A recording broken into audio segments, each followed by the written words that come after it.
Bonjour et bienvenue dans le monde du Goro Loco. Alors aujourd'hui, on a une nouvelle imprimante, vous l'avez vu dans la description. C'est ma première Annette, et non, ce n'est pas une Annette A8. J'ai eu beaucoup de demandes, mais malheureusement, la Annette A8, c'est quand même une imprimante qui est là depuis plusieurs années. Puis il y a de moins en moins d'intérêt avec la compétition qui sort. Donc, c'est la Annette ET4 ou ET4. Puis, j'ai contacté Annette pour savoir si il était prêt à m'envoyer une imprimante pour que je la teste. Et ils ont été très, très collaborateurs. Ils m'ont envoyé cette imprimante-là pour que je la teste. Puis, c'est ce qu'on va faire aujourd'hui. Ce qu'on va faire, on va la déballer, on va la monter. Je ne l'ai pas encore ouverte, elle est encore dans son emballage d'origine. Puis, je vais prendre 2 à 3 semaines pour faire des tests avec et je vais faire la conclusion de la vidéo. Donc, vous allez voir du début à la fin de la vidéo, il va se passer probablement 2 à 3 semaines. Donc, on va commencer par l'installation, ou du moins le montage. Alors, la boîte est vraiment bien emballée avec un genre de ruban jaune qu'on retrouve sur la plupart des colis chinois.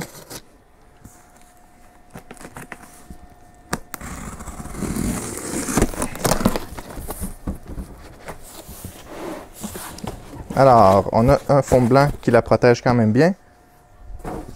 Ensuite de ça, qu'est-ce qu'on a ici? On a vraiment un peu de filament. Alors, en passant, Annette m'ont envoyé ces deux bobines-là. Donc, 500 grammes, c'est bien ça, ouais. Ouais, 500 grammes de rouge, 500 grammes de bleu pour aller avec l'imprimante. Ça tombe bien parce que le petit échantillon ici... peut-être que je serais capable de faire imprimer un benchy avec. Alors, on a une carte SD, une buse et un fusible. Ça, c'est intéressant, un fusible. OK. On a les 6 vis et 2 écrous marteaux. On a les outils standards qu'on retrouve dans la plupart des imprimantes. On a des courroies et des attaches plastiques de type tie wrap. On a un autocollant marqué Quality Certified et le manuel. Alors, c'est ici, j'imagine que c'est le bed. On va commencer par enlever la structure du dessus. Ça a l'air tout attaché ensemble. On a la tête d'impression. Alors, on a la partie supérieure qui est plutôt standard pour l'instant. On va la regarder en détail tout à l'heure. Et on a la base qui semble assez lourde.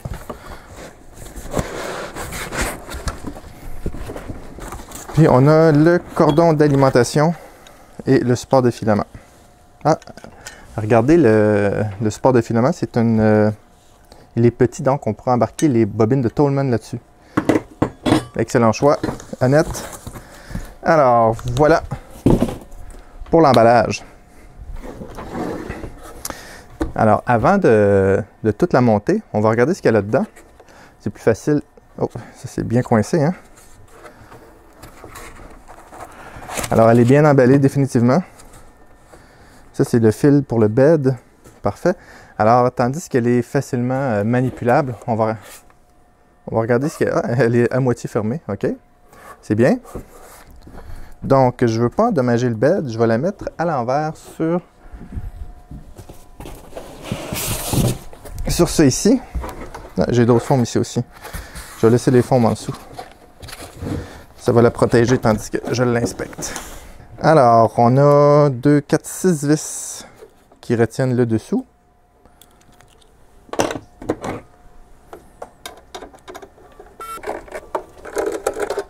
Donc, on a une alimentation 24 volts, 350 watts, qui est plutôt bien.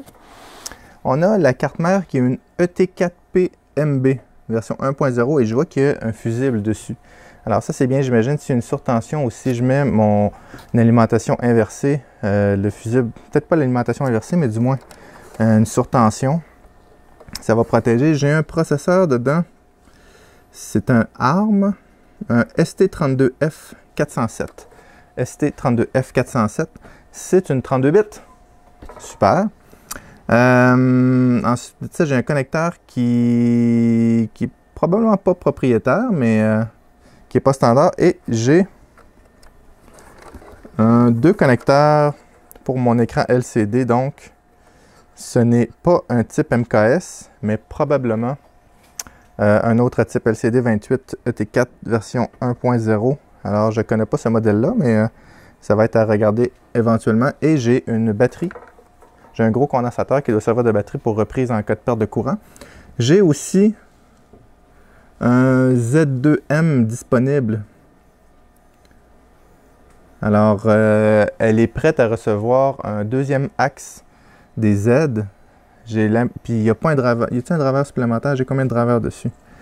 Il semble que j'ai 1, 2, 3, 4 drivers. Peut-être 5.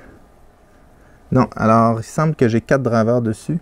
Donc, probablement pour les deux Z, c'est le même driver, mais elle a juste un Z. Donc, je n'aurai pas de besoin. Puis ici, j'ai la carte SD qui va là, le port USB. Assez standard. Donc, on va refermer ça, puis on va continuer. Alors, j'imagine qu'il faut sortir la couette immédiatement. Je ne sais pas si le ruban est là pour rester. Je vais l'enlever. Alors, on dirait du ruban de hockey. Vous savez qu'on met sur la palette des bâtons de hockey? Ça ressemble à ça. De bonne qualité, en tout cas. Et j'imagine que ça sort par le trou qui est là. Je devrais peut-être regarder le manuel. Mais elle a l'air assez simple à monter. Donc, on va enlever les cales, ou du moins les supports. Je vais regarder le manuel pour voir s'il révèle quelque chose.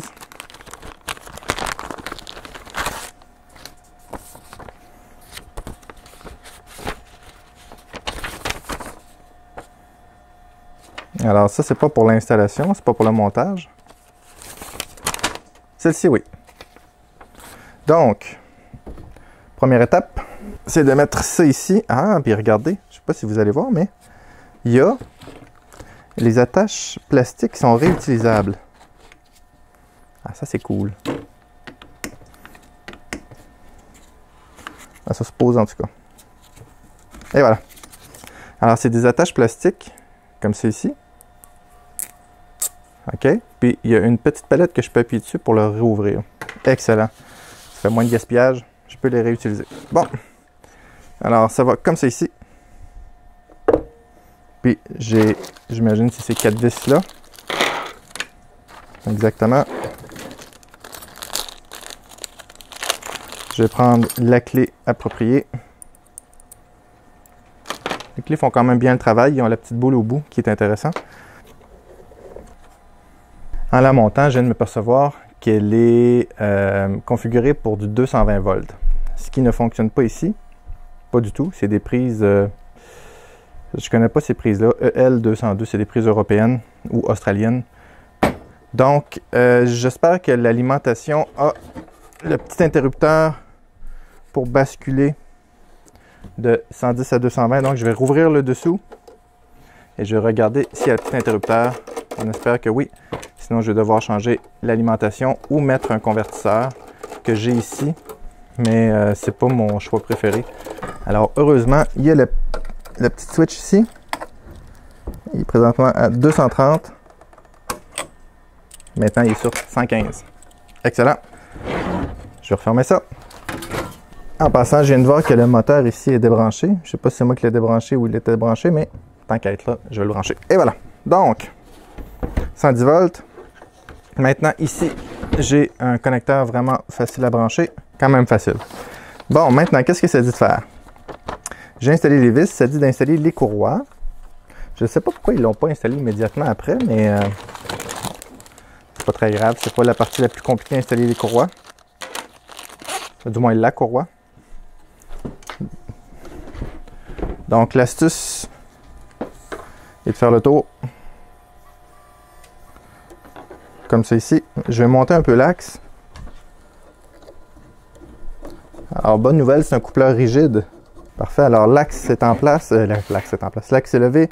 La courroie est là. Comme ça ici. Ensuite, ça dit de glisser la tête dedans.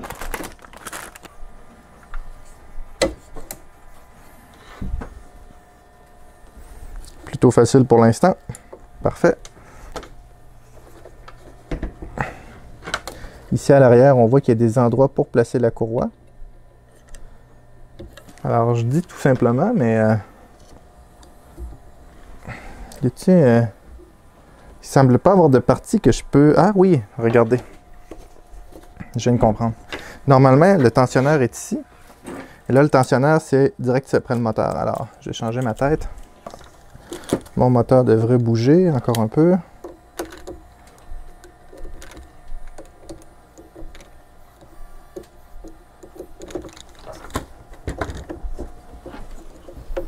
Alors, mon moteur bouge. Et voilà, ça va mieux comme ça. Alors, ma courroie est bien poussée jusqu'au fond. Puis, ce que je vais faire, je vais juste tendre mon moteur comme ceci et resserrer mes vis. Maintenant, il y a le connecteur ici à l'arrière.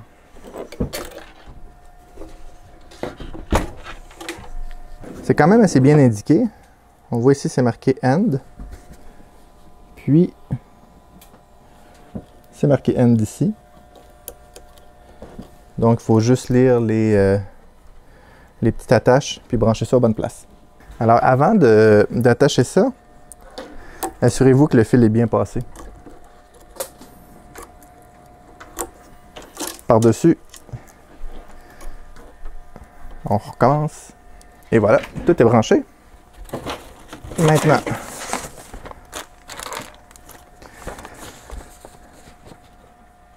il faut brancher le PTFE.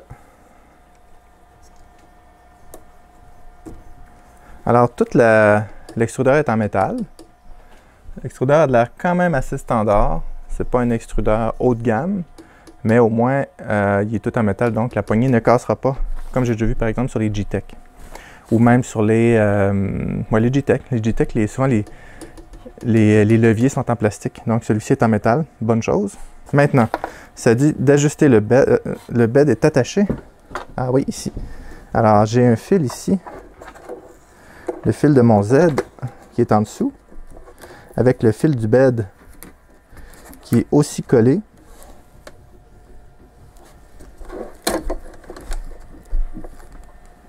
Alors, je vais brancher mon Z.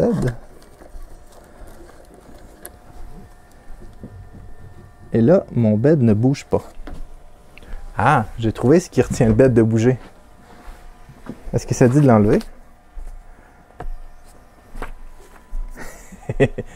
C'est peut-être voulu comme ça, mais regardez. Ici, il y a une bande de caoutchouc, de décoration. Je ne sais pas ce qu'elle fait là, parce que... Mais c'est peut-être juste pour empêcher le bed de bouger. Donc, il faut juste enlever ça.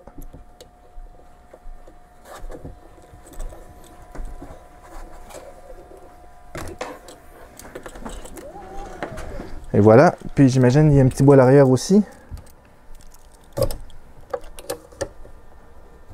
Alors, j'imagine que c'est pour empêcher le bed de bouger. Je vais brancher mon Z, comme j'ai dit tout à l'heure. Je vais juste regarder si ça le dit de l'enlever. Non, je vois pas ça ici, mais bon. Puis, je vais regarder s'il y a du jeu dans mon bed. J'ai pas de jeu dans mon bed. J'ai pas de jeu dans ma tête. J'ai pas de jeu dans mes axes. Ça semble quand même bien. Ma courroie est un petit peu... la courroie du Y est un petit peu molle.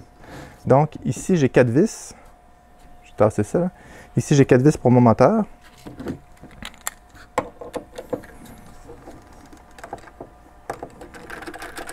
Bon, j'ai enlevé un peu d'extra. Maintenant, le porte-filament va sur le dessus avec les 2 vis fournies. Ainsi que le petit bout de tuyau pour tenir le filament. Ou du moins la bobine. Et voilà! Super! Donc, théoriquement, elle serait entièrement montée. Mes courroies sont bien tendues. J'ai pas de jeu dans mon axe. J'ai un petit jeu dans mon axe. Il est vraiment minime.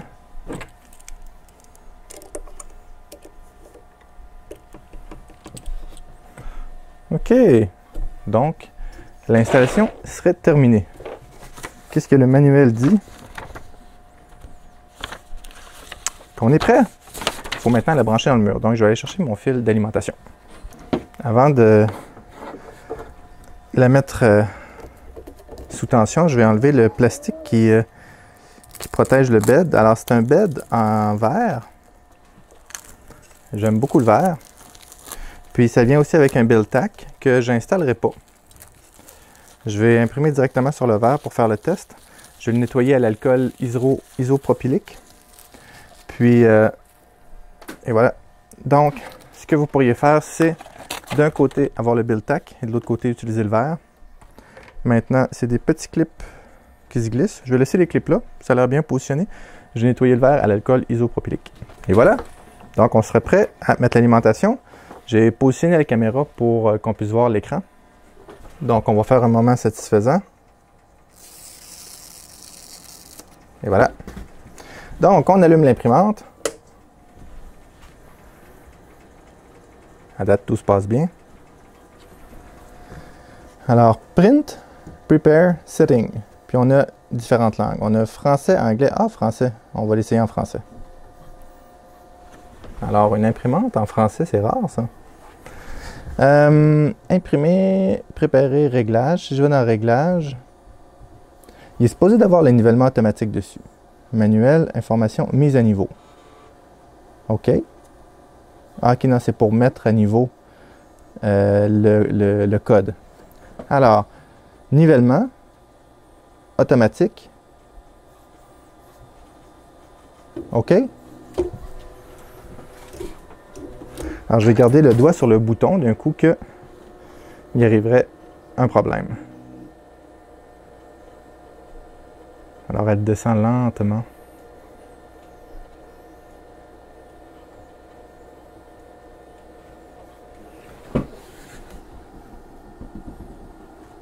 Est-ce qu'elle descend encore? Elle descend plus, non? C'est étrange, ça. On recommence.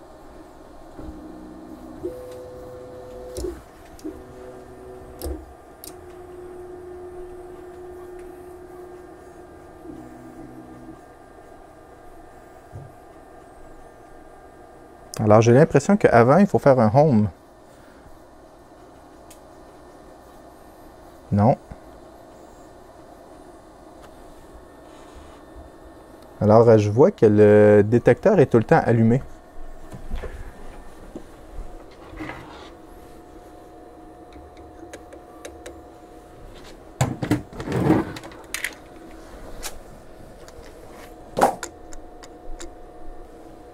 Alors, c'est comme si le nivellement automatique serait tout le temps là. Donc, je vais la fermer. Je vais descendre un peu mon axe pour voir si elle réagit pareil. Alors, mon détecteur est encore allumé. Normalement, ça ne devrait pas. Alors, ce matin, Annette m'a envoyé un courriel pour me dire qu'il y avait un nouveau firmware, 1.1.5, je crois, ou 1.5. Donc, je vois qu'il y a un problème, mais je crois que le problème est probablement au niveau du détecteur. Je vais mettre le firmware à jour. On va regarder comment le firmware se met à jour en même temps. Puis, on va continuer la vidéo après ça. Alors, après une demi-heure de recherche, j'ai trouvé c'est quoi le problème. Le sensor n'est pas défectueux. Il y a un ajustement sur le dessus ici. Puis normalement, on tourne plus ou moins 3 tours de chaque bord, puis on finit par le détecter. Sauf que là, il était tellement désajusté qu'il a fallu que je fasse au moins 30 à 40 tours pour rendre le sensor détecter la bonne distance. C'est que avec la petite vis, je peux détecter plus ou moins la distance que je veux prober, en anglais, comment est-ce qu'on dit ça, en français, que je veux détecter. Donc, normalement, l'ajustement est déjà fait, sauf que là, l'ajustement semble qu'elle n'était pas du tout fait. Donc, je ne serais pas surpris de voir qu'il n'y aurait pas de filament d'une autre couleur qui va sortir de la buse qui n'a pas été testée. Il a fallu que je tourne, juste pour vous donner une idée, là, si vous avez ce problème-là, pour détecter plus loin, autrement dit, pour que la buse soit plus éloignée du bed, vous devez tourner dans le sens horaire et puis pour éloigner la buse dans le sens anti-horaire. Alors là, ce que j'ai fait, je vais mettre la buse à peut-être 1 mm du plateau et puis je vais tourner jusqu'à ce que la lumière allume. Parfait. Alors là, puis j'ai un ajustement aussi sur le côté que je peux monter une vis ici, là, que je peux dévisser puis monter ou baisser mon détecteur. Donc, je vais réessayer maintenant le nivellement automatique. Préparer, nivellement automatique, OK, et on va regarder ça.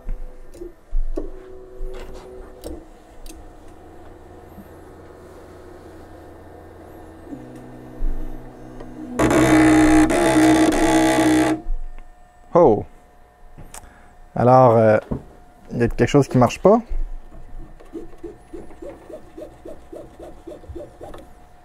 Donc, qu'est-ce qui ne fonctionne pas? Le signal est bien branché. Oui. Prépare. Nivellement automatique. Même problème. Intéressant. Alors, c'est une bonne façon de briser son imprimante. Heureusement que c'est un bed en verre. Donc, comme vous pouvez voir, les choses ont changé en un instant. Entre la dernière séquence vidéo et maintenant, il s'est passé 2 mois et demi à peu près. Je vous explique ce qui s'est passé, puis je trouve ça intéressant de vous le partager parce que ça peut vous arriver à vous aussi, puis je sais qu'il y a des gens qui ce genre de situation-là arrive. Au début, j'avais un problème parce que l'auto-nivellement, le détecteur de proximité ici, là, était vraiment mal ajusté. Il fallait que je tourne 30-40 tours pour avoir une distance intelligente. Fait que ça a été la première chose. Ensuite de ça, j'ai essayé de faire mon rond, puis à chaque fois, la buse venait s'écraser contre le bed. Puis, bref, j'ai fait des tests, j'ai changé le senseur. À vrai dire, j'ai fait des tests sur le senseur. J'ai essayé avec d'autres senseurs pour voir comment ça réagissait, puis j'avais toujours des problèmes. Puis, bref, en tout cas, j'ai communiqué avec le support de Eason, qui a bien été en passant. Puis, ils m'ont dit, est-ce que tu as le dernier firmware? Fait que là, j'ai dit, ben, je sais pas. J'ai la version 1.0.0. Ils disent, ah non, c'est bizarre, ça devrait être la 1.1.5, quelque chose de même. Ça fait que je mets le firmware à jour, ça ne fonctionne pas. Je mets ça sur la carte SD, ça ne fonctionne pas comme on est supposé de faire. Là, il m'envoie la procédure, puis ça dit si ça ne fonctionne pas, voici le plan B. Puis là, mon filament est croisé ici. Et voilà. Voici le plan B. Donc, il faut se connecter avec un G-Tag. C'est un équipement électronique qui aide souvent à reprogrammer en mode SWD, pour ceux qui connaissent ça. Fait que je connecte mes 3 fils sur mon connecteur, sur la carte mère. Puis, hop, ça marche. Alors, lors de la procédure, ça dit successful, donc ça a marché. Puis, je mets l'imprimante à on, puis l'écran est blanche. L'écran d'imprimante est complètement blanche. OK. Je refais la procédure, même chose, ça dit que ça marche. L'écran est blanche, puis j'ai plus de communication sur le port série. Ma carte est plantée, on dit en anglais qu'elle est bricked. Elle est briquée, elle ne fonctionne plus. Alors, je contacte le support de Eason, puis là, il me demande, « T'as bien la ET4? » J'ai dit, « Ben ouais, c'est ce qu'on m'avait dit qu'on m'enverrait une ET4. » Parce qu'il dit, « La carte mère que tu as, c'est une ET4 Pro. » Oh, c'est pas la même chose. Alors, ici, la carte mère que j'avais, je l'ai dans les mains, vous allez comprendre pourquoi. C'est la ET4P-MB V1.0. Donc, je ne la trouvais pas nulle part sur Internet non plus. Je me demandais si c'était pas une version bêta ou pré-production, quelque chose de même. Mais non, c'était la Pro. Donc, il m'envoie le firmware, je fais la même procédure, mais la carte ne fonctionne pas. Donc, je décide d'acheter une nouvelle carte mère. Alors, j'achète une nouvelle carte mère. La COVID commence, ça prend 2 mois à recevoir la carte mère. Donc, ça fait que cette semaine, je reçois la carte mère, je la mets dans l'imprimante. Oh, l'écran apparaît. Phew, tant mieux. Et puis, j'arrive pour faire mon auto-nivellement et la buse vient s'écraser sur le bed. Là, je fais « Ah non, pas pour vrai. » Bref, je fais quelques tests et puis je fais des nivellements à différentes places. Puis, je m'aperçois que de ce côté-ci, ça fonctionne du bed, mais pas de ce côté-ci. Alors ici, il fonctionne bien, puis rendu là, il ne fonctionne plus bien. Là, je me suis dit, voyons, ça n'a aucun bon sens. Alors, j'ai peut-être un fil qui est endommagé à l'arrière. Et puis, c'était ça mon problème. Le fil du détecteur de proximité a 3 fils. Le voltage, le ground et le signal. Puis le fil du signal, dans le fond, le connecteur là, était sorti, ou la pièce de métal qui se connecte, là, était écrasée autour de la gaine et non du fil, puis seulement qu'une petite partie plantée dans le fil. Alors, dépendamment comment mon fil bougeait, ça faisait un contact faible ou pas de contact du tout. Donc, depuis le début, mon problème, c'était ça, c'était le connecteur. Moi, j'ai testé en arrière du connecteur, directement après les fils. J'ai testé à différents endroits, mais je n'ai jamais pensé de tester pour voir si mon connecteur était solide.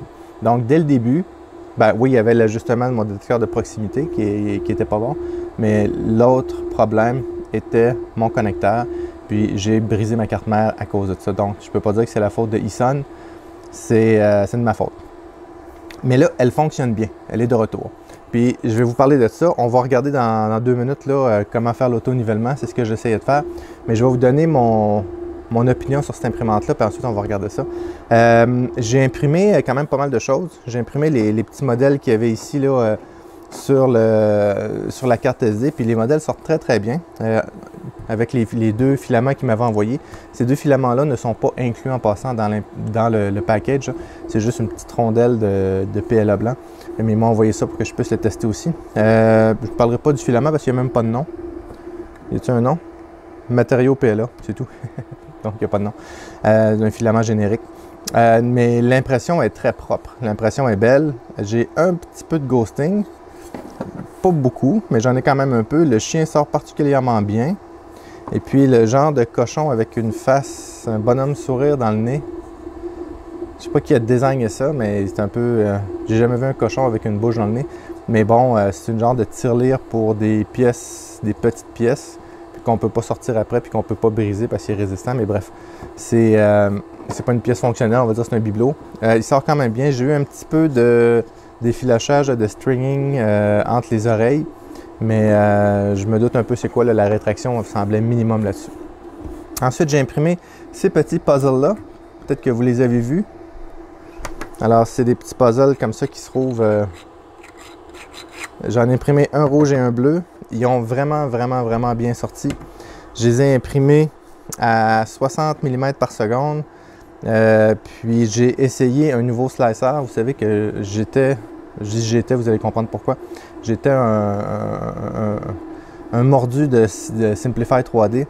Cependant, Simplify 3D sont en train de se faire rattraper par plein de monde. Ça fait trop longtemps qu'ils attendent pour sortir une mise à jour.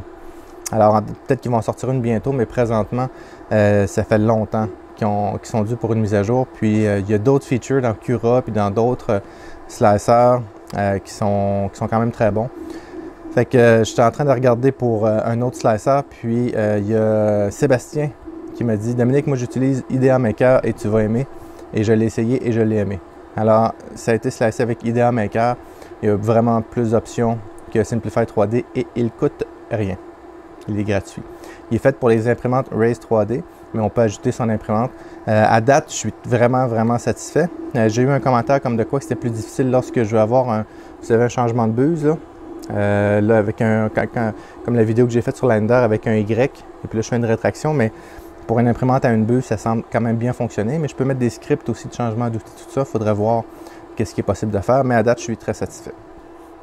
Donc, l'impression, les dimensions sont bonnes, la qualité est bonne, elle est un petit peu bruyante pour une imprimante qui est des TMC 2208 parce que dedans, il y a des TMC 2208. Les ventilateurs sont bruyants dedans. Et puis, je ne sais pas pourquoi, mais l'axe Z fait quand même beaucoup de bruit. L'axe Z, il a fallu que je la lubrifie en masse, mais je la trouve bruyante pour une imprimante qui est des TMC 2208. Je ne comprends pas pourquoi. Probablement que l'accélération et le jerk dedans sont très élevés. Fait qu'il faudrait que j'essaie de changer ces valeurs-là directement dans le G-code pour voir si ça va faire moins de bruit. D'après moi, c'est ça. Parce qu'elle se déplace vite puis je vois qu'elle est quand même saccadée. Ensuite de ça, qu'est-ce qu'on a d'autre? On a un bed en verre. Alors ça, c'est super. Puis ça vient aussi avec un build tack, comme je disais précédemment dans la vidéo. Je ne l'ai pas mis parce que moi, j'imprime à peu près que sur du verre. Puis le build tack, c'est un 3M. Je le sais pas. Il me fait penser à certains build tack quand même bas de gamme que j'ai déjà vu là. Fait que j'aime mieux imprimer sur du verre. Ensuite de ça, on a l'extrudeur, ce qui est tout en métal. Ça, c'est une bonne chose. Ça évite de briser. Je crois qu'il y aurait possibilité d'imprimer du flex avec. Alors, il y a là quand même assez près de la roue d'entraînement. Il y aurait peut-être moyen d'imprimer du flex, mais pas très rapidement. Ensuite de ça, la buse. J'ai trouvé de quoi d'intéressant. Ça ressemble beaucoup à la buse de l'Ender 3. Puis je me suis aperçu que si je veux la faire chauffer à 250, elle ne monte pas plus que 243, 244, des fois 245, elle ne se rend pas à 250. Alors, ce que j'ai fait, j'ai mis du ruban dessus, du Kapton, pour l'isoler. Alors, j'aurais pu mettre une chaussette en silicone d'une Ender 3, mais j'en avais pas. Je pense Aussi, le bloc de chauffe est plus épais sur l'Ender 3. Là. Donc, je ne suis pas sûr que ça aurait fait. Donc, il y a certains cotons aussi spécialement faits pour ça que j'aurais pu mettre. Mais j'ai simplement mis du ruban dessus qui résiste à des chaleurs. Là. Souvent, on utilise ça pour protéger les cartes mères lorsque je veux dessouder. Là. Alors, je mets ça, puis ça protège la chaleur. Puis ça isole en même temps. Donc, j'ai mis ça et j'arrive à atteindre 250 degrés maintenant, juste avec ça. Parce que le ventilateur ici qui refroidit le dissipateur de chaleur soufflait sur le bloc de chauffe. Alors, ce qui fait qu'il se refroidissait au fur et à mesure qu'il chauffait. Fait que c'était pas l'idéal. Ensuite de ça, bon, j'ai juste un axe des X. Elle a besoin de lubrifiant. J'ai un détecteur de filaments qui va bien. J'ai zéro ennui avec, aucun faux positif. Les courroies sont ajustables par les moteurs, comme on a vu précédemment, soit par ici au moteur ou soit ici. Le ruban ici, il est un peu d'un jambe, mais c'est pas plus grave que ça. Si on regarde la carte mère, là j'ai la vieille carte mère ici, tous les connecteurs ne sont pas les connecteurs standards, par exemple, qu'on retrouve sur une SKR ou une Gen, ou MKS, SKR, MKS, ou peu importe une Rambo. Alors c'est des connecteurs normalement standards. Celle-ci, c'est des connecteurs pas standards. Donc, si je veux réutiliser la carte mère, j'ai besoin de probablement développer mon propre firmware. Puis, ce ne sera pas si facile que ça à faire, malgré que le chipset, c'est un STM32F407, donc c'est quand même assez standard. Elle est équipée, ce qui semble être à 4 drivers, donc X, Y, Z et extrudeur. Je ne pourrais pas avoir 2 extrudeurs, mais au moins, ils ont mis 2 connecteurs pour les Z, donc je pourrais avoir 2 axes à l'arrière, mais je ne pourrais pas avoir 2 extrudeurs sur cette imprimante-là. Donc, c'est quand même c'est standard comme carte. Maintenant, bon, l'écran touch va bien. La seule chose qui m'arrête un peu avec cette imprimante-là, c'est le firmware propriétaire. Ça va être difficile de faire son propre firmware pour cette imprimante-là. Si je regarde par exemple la Bluer, qui a une carte MKS Robin dedans, ce serait très facile de faire son propre firmware. Aussi la Ender 3, qui sont pas mal des compétitrices. Là. La Ender 3, ben, on peut mettre Marlin dessus. Mais c'est pas mal tout dans la même gamme de prix. Ensuite de ça, je me suis demandé, je peux-tu imprimer du PETG sur cette imprimante-là? Eh bien, c'est ce que je suis en train d'imprimer. J'ai fait des tests de PETG, j'ai imprimé un genre de petit clip ici, là, en forme de dragon là, pour les filaments. Et puis, pourquoi j'ai imprimé ça? Parce que ce filament-là demande, pas ce filament-là, mais cette impression-là demande beaucoup de rétraction. Je vais vous montrer une petite séquence vidéo ici. Ici. Puis vous allez voir, ça demande beaucoup de rétraction. Puis normalement, le PETG, c'est lors de beaucoup de rétraction que ça va causer problème. Et celle-ci n'a pas causé de problème. Alors là, je suis en train d'imprimer 2 pièces de façon séquentielle. Ça imprime cette pièce-là, ensuite ça va imprimer une autre pièce. L'autre pièce que je suis en train d'imprimer, c'est une molette pour mettre sur l'extrudeur. Ici, j'en ai imprimé une là, pour mettre sur l'axe. Je suis en train d'en réimprimer un autre. Là. Mais probablement que je ne le laisserai pas finir parce que je vais vous montrer comment le niveler. Ensuite de ça, donc, elle imprime le PETG très bien. Il faut juste s'assurer d'isoler un petit peu le bloc de chauffe. Puis le reste, tout va bien. Aucun problème de ce côté-là. Puis le fil du bed est quand même bien pensé. Alors, je ne crois pas que ça va briser rapidement. Elle est quand même bien pensée. C'est une bonne petite imprimante. Maintenant, mon évaluation sur 10 de cette imprimante-là. J'aurais de la misère parce que j'ai eu beaucoup de problèmes avec au début, mais c'est un peu de ma faute. Maintenant, je n'aurais pas eu ces problèmes-là. Là, supposons qu'elle arrive et que le connecteur va bien et que tout va bien. Là. Je lui aurais donné peut-être un 8 sur 10, ce qui est quand même très bon. Sauf pour... Elle va perdre un point. Donc, je vais la mettre à 7 sur 10 pour le manque de contrôle de qualité. Quand je veux dire manque de contrôle de qualité, c'est que c'est sûr que cette imprimante-là n'avait jamais fonctionné avant. J'avais pas de filament dans la buse. J'ai aucun filament dans la buse. Ensuite de ça, le détecteur de proximité, c'est sûr qu'il n'avait pas été testé. Le connecteur non plus. Donc, ça me montre que cette imprimante-là n'avait juste pas été testée. Donc, ils montent les têtes en série, ils mettent ça dans les boîtes et on espère que ça marche quand ça va arriver à destination. C'est l'impression que ça me donne. Donc, c'est pas mal ça. Donc, je lui donne 7 sur 10 au lieu de 8 sur 10. Cependant, une fois qu'elle marche, ça me fait beaucoup penser à la Bluer. La Bluer, je la trouve un petit peu plus silencieuse. La Bluer a 2 systèmes de refroidissement, mais celle-ci a le nivellement automatique. Donc, ça s'équivaut. Entre elle et la Bluer, je dirais, c'est deux très bons choix. C'est 2 très bons choix plutôt, et non 2 très bons choix. Alors, c'est 2 très bons choix. dans cette gamme de prix-là. Là, si vous voulez comparer la Ender, la Bluer, puis la ET4 Pro, bon, la Ender de base n'a pas les TMC 2208, j'ai besoin de mettre des TL Smoother, n'a pas de détecteur de filament, n'a pas de détecteur de proximité, autrement dit l'auto-nivellement. Ensuite de ça, n'a pas d'écran touch. Donc, la Ender commence à être un vieux modèle, mais ça ne veut pas dire que c'est un vieux modèle qu'elle n'est pas bonne. Ça reste un très bon modèle, la Ender. Donc, si on compare la Ender 3, la ET4, la Bluer Two Trees, ou la Two Trees Bluer, c'est trois très bonnes imprimantes. Si je veux la comparer avec celle-là avec la Ender 3, la Ender 3 n'a pas de nivellement automatique, n'a pas de détecteur de filament. Ensuite de ça, n'a pas le bed en verre, n'a pas les TMC 2208, excusez-moi. Sauf que je peux mettre Marlin dessus. Okay? Puis Creality, normalement, font quand même des bons produits qui sont testés, sont fiables. La Two Trees a le double refroidissement. Le firmware peut être changé facilement. Les drivers peuvent être changés dessus. Je me souviens pas. Hein? Bref, je ne m'avancerai plus là-dessus. J'ai un blanc de mémoire, il faudrait que je regarde dans mes vidéos. Je peux changer le firmware plus facilement et elle va très bien. J'ai sorti de la boîte, elle va super bien. Celle-ci, elle a plein de fonctions après. Elle a le bed en verre, elle est dans les mêmes dimensions. J'aime beaucoup le fil du bed. Elle est rapide à monter, elle imprime du PG facilement, l'extrudeur est quand même bon, donc ça reste quand même un bon choix. C'est juste moi j'ai eu une mauvaise expérience avec. Ça m'amène à vous dire que même si une imprimante est bonne, même si vous achetez une Creality à 1250 $, ça se peut qu'elle ait un problème en arrivant, ça se peut qu'elle ait un problème durant le transport, quelque chose de même. Ça ne veut pas dire que toutes les Creality sont mauvaises ou toutes les Annette sont mauvaises ou toutes les ET4 sont mauvaises. J'en ai pogné une mauvaise, mais je dois reconnaître qu'elle imprime vraiment bien. Donc, j'en ai pogné une mauvaise. Un mauvais connectable, j'ai fait un mauvais diagnostic. Donc, est-ce que je vous la recommande? Oui, je vous la recommande tout à fait. Alors, si vous avez le choix entre ces trois imprimantes-là, la Ender, la Bluer, puis elle, je dirais que ça reste trois très bons choix, dépendamment de ce que vous voulez. Si vous voulez absolument le nivellement automatique, allez-y avec elle. Si vous voulez, par exemple, un firmware qui est plus évolutif, puis vous voulez du 32 bits, vous allez pouvoir plus modifier, mais la Bluer, peut-être, elle va être un meilleur choix.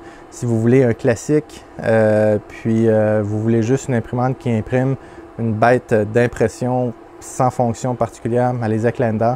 Vous voyez, ça va dépendre de vos besoins, parce que niveau budget, ils sont pas mal tous dans les mêmes prix.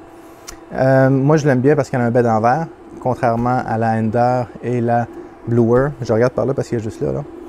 Donc, j'aime beaucoup ça. Puis, c'est ça. C'est juste que j'aime bien aussi modifier les firmware, mais c'est pas le genre d'imprimante. Celle-ci, c'est pas le genre d'imprimante que je vais modifier. C'est une imprimante que je vais utiliser pour imprimer juste les pièces que j'ai besoin. Donc, j'aime mieux modifier les grosses imprimantes parce que j'ai plus d'avantages qu'une petite imprimante. Donc, c'est pas mal ça. Maintenant, on va regarder un petit peu le menu.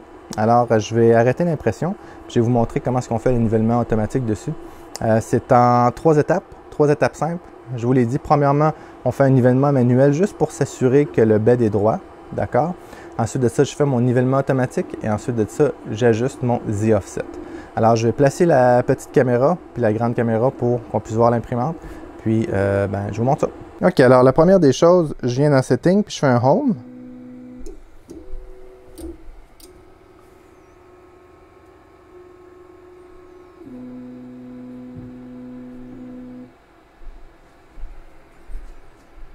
Alors, une fois que mon Home est fait, je m'en vais dans Prépare, Level, je m'en viens sur Manuel.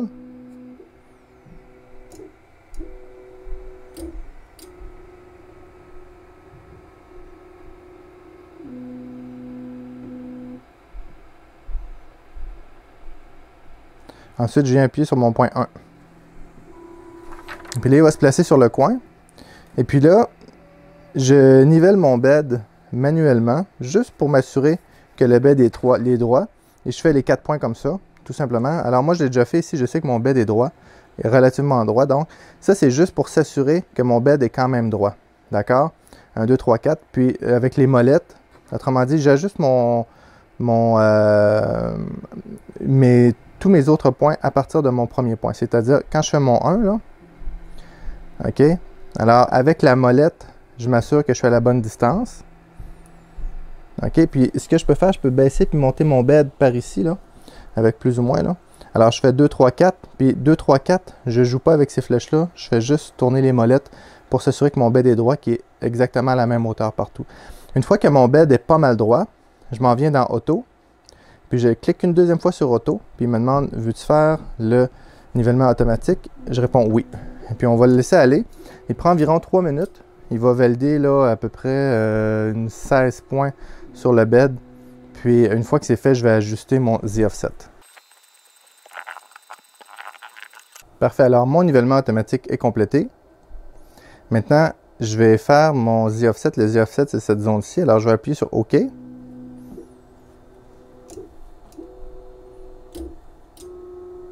En passant à cette zone-ci, on voit les différences de bed. Alors, j'ai une différence totale de 0.2 là, si je regarde de ma zone la plus haute à ma zone la plus basse. Donc, mon bed est quand même droit. Donc, je viens glisser ma feuille de papier en dessous. Là, je n'ai pas fait la bonne chose. Je n'avais pas fini de faire sa hauteur. Je vais recommencer. Parce que le détecteur de proximité détecte aussi le papier. Donc, je pensais qu'il avait terminé, mais non. On va le laisser terminer.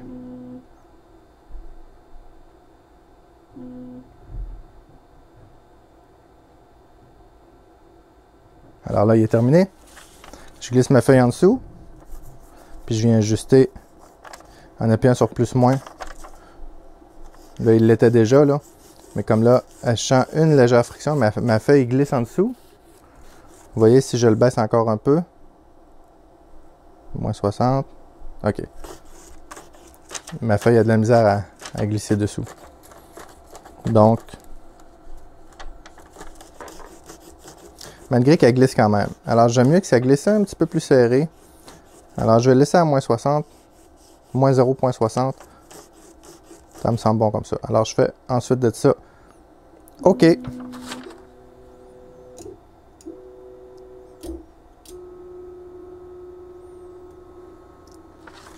je vais le tester une dernière fois.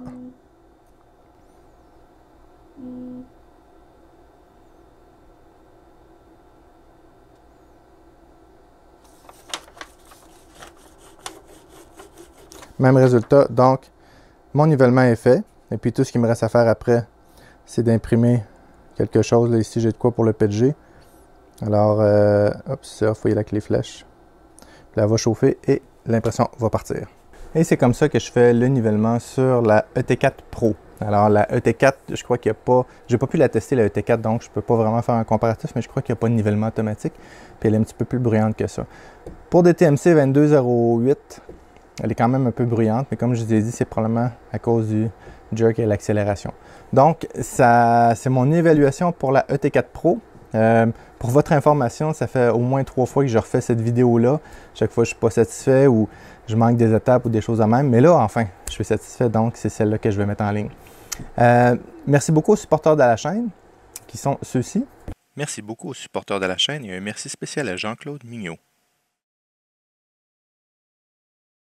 Si vous avez aimé la vidéo, comme d'habitude, s'il vous plaît, mettez un like. Merci aussi à Annette qui m'a fourni cette imprimante-là. S'il vous plaît, si vous n'êtes pas abonné, abonnez-vous maintenant. Cliquez sur la petite cloche pour être au courant des nouveautés. Merci beaucoup et à bientôt.